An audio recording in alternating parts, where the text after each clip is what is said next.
dites-moi d'abord pour commencer comment vous avez abordé vous-même ce sport avant de transmettre le virus à votre fille. Le hasard. J'étais à l'IUT, un copain m'a dit tiens, allez, on va essayer un nouveau sport. Je cherchais en fait un sport, j'avais fait du foot, des trucs qui me plaisaient pas vraiment. Et dès que j'ai goûté à la savate, premier cours, je me suis dit ça c'est sûr, je peux plus faire autrement, je décroche plus. Ça a commencé comme ça, vraiment le hasard. Le fait est que mon copain il a tout abandonné. Voilà. Et moi je suis resté. Alors ce sport, il est né en 1900, c'est un peu les Brigades du Tigre. Là, racontez-moi un petit peu comme le goût de ce sport. Alors en fait on dit toujours que ce sport il a une particularité, c'est qu'il est à la fois esthétique, éthique, efficace, éducatif. C'est un peu les 4 E du sport. Et moi c'est ce que j'aime vraiment dans ce sport, c'est qu'il est à la fois complet, c'est-à-dire qu'au niveau cardio il faut être vraiment affûté, il faut faire preuve de souplesse, c'est hyper important. Et pour autant, quelqu'un qui n'est pas souple pourra quand même s'éclater. Parce que simplement en se déplaçant, servant de ses points, puisqu'on peut se servir que de ses points si on le souhaite, n'importe qui en fait peut y trouver son compte. La souplesse est un plus, c'est évident. Quand on veut monter un peu en niveau en compétition, si on n'est pas souple, au bout d'un moment, ça va coincer. Mais quelqu'un qui n'est pas souple peut y arriver aussi. Quelqu'un qui n'est pas très endurant va pouvoir également en faire. Ça va venir progressivement. On a une centaine d'adhérents, on a des gens qui ont la quarantaine, qui commencent, qui font pour la première fois un sport de combat, et on a des jeunes qui ont 18 ans, qui vont pleine balle, qui font de la compétition, et tout le monde y trouve son compte. Voilà, on fait des groupes en fonction des niveaux, des envies des uns des autres, ceux qui veulent rester en loisir, ceux qui veulent faire de la compétition. Et c'est ça que j'aime dans ce sport. On a un esprit famille, on ne fait pas tous de la compétition, on n'est pas tous là pour les mêmes raisons, mais on ressort tous à l'entraînement avec la banane. C'est ça l'objectif. Alors Emma, à son tour, y est venue. C'est quand même une bonne surprise pour un papa qui fait. C'est une surprise, oui. Alors c'est aussi un peu de ma faute. Je l'ai incitée parce que je jouais beaucoup avec elle à la maison. Puis un jour, je lui ai dit, écoute, comme tu arrêtes le basket, si tu cherches un nouveau sport, viens au moins essayer. Après, ça te plaît pas, ça te plaît pas. Mais je sentais qu'elle avait des prédispositions. Elle est quand même assez grande, légère, et puis souple. Donc rien que ça, puis elle avait fait 12 ans de basket, donc elle avait un cardio du tonnerre. Je me suis dit là, il y a ce qu'il faut pour démarrer. Après, il fallait que ça lui plaise. Et visiblement, ça lui a plu. Voilà comment ça a démarré. Alors ça a démarré aussi, elle disait, parce que vous l'y avez un petit peu poussé à la compète en tout cas. Ah oui. On ne peut pas envisager de compétition avant, mettons, 2-3 ans. Voilà, il faut avoir vraiment acquis les bases. Là, au bout de 2 ans, je voyais qu'Emma avait quand même des prédispositions. Et je me suis dit, pour lui faire gagner un peu de temps, je vais l'inscrire en compétition, directement au championnat de France. Voilà. Alors bien sûr, il y a une étape des sélections régionales, Grand Ouest, etc. Mais je me suis dit, en la mettant dans cette logique de compétition, elle va avoir un objectif, puis ça va la motiver. Parce que chez les jeunes de son âge, en fait, il faut vraiment réussir à maintenir la motivation. Sauf que ça ne s'est pas passé tout à fait comme prévu, puisque quand je lui en ai parlé, sa première réaction, c'était de dire « Oh là là, compétition, mollo hein. ». Et donc, l'astuce que j'ai trouvée, c'est de lui dire « Écoute, si moi-même je m'engage en compétition en tant que vétéran, parce que j'avais arrêté la compétition avant, tu reprends avec moi, ça marche ?»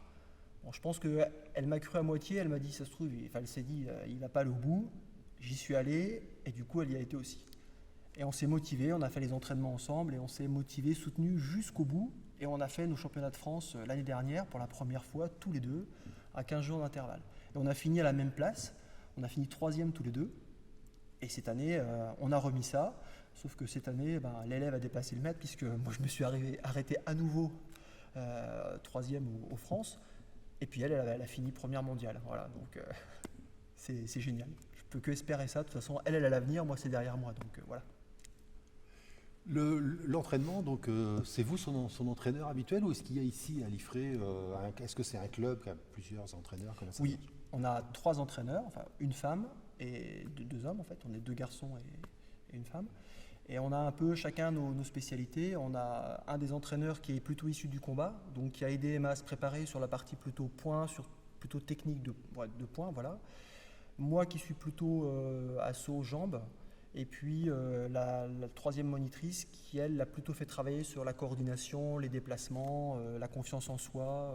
Voilà, donc on a tous eu un rôle complémentaire. Et bien c'est vrai qu'après, en tant que père, je passe plus de temps avec elle naturellement, également en dehors de la salle, ce qui fait que je suis plus proche et, on va dire, son entraîneur principal, mais c'est aussi un travail d'équipe, un travail collectif. Le dernier point, c'est un sport de filles. Aujourd'hui, tous les sports sont des sports de filles quelque part, mais quand même, les sports de combat, on a vu que dans la boxe anglaise, c'était déjà le cas. C'est de plus en plus répandu, les filles qui font des sports de combat. Oui, alors on a eu l'effet il y a quelques années Jeux Olympiques, quand on a eu des victoires en boxe, mais c'était en boxe anglaise, mais les gens n'ont pas toujours fait la différence. Donc on a beaucoup de jeunes qui sont venus à la boxe française, pensant que c'était ce qu'ils avaient vu à la télé aux Jeux Olympiques. Et ils sont restés. Et puis on a toute une frange de femmes un peu plus âgées qui, elles, viennent pour d'autres raisons, c'est s'entretenir. Et puis il y a cette notion un petit peu de self-défense. Voilà, je veux m'approprier des techniques simples, adaptées à ce que je peux faire physiquement, mais qui peuvent être efficaces. Et la boxe française est quand même réputée pour être très efficace, puisque simplement de ma distance à la vôtre, là, je peux vous toucher avec mon pied, ce qui m'évite d'être trop près de vous, quoi. Et pour une femme, c'est toujours rassurant. Puis voilà, on a un esprit très familial. On a réussi à faire monter en compétition départementale des femmes qui avaient juste 2-3 années de boxe. Elles ont vécu ça comme voilà, un truc hyper important dans leur vie. Elles sont montées sur le ring pour la première fois, elles ont fait un assaut, elles en sont sorties. Il n'y avait pas d'enjeu, mais elles se sont surpassées et c'était un régal de les voir aussi heureuses. Et voir votre fille dans la victoire, ça a dû être quand même quelque chose de fort aussi pour un père. Très dur d'abord, très dur parce que on voit la personne sur le ring, je vois ma fille sur le ring. J'aimerais lui dire fais ci, fais ça, mais c'est pas à moi de le faire. Elle sait très bien ce qu'elle a à faire, mais par moments, quand on la sent en danger, on a envie de sauter dans le ring et puis de la défendre. Et quand l'arbitre lève la main et dit voilà, elle est championne du monde, avec ma femme, on s'est serré dans les bras, c'était un moment incroyable. Ma femme pleurait, je pleurais, enfin, c'était l'aboutissement de plusieurs années de travail, d'efforts, voilà, collectif, mais aussi au niveau familial. C'est tout un ensemble. C'est une super aventure que je souhaite à toutes les jeunes filles qui veulent se lancer. Puis tous les jeunes gars aussi, bien sûr. Mais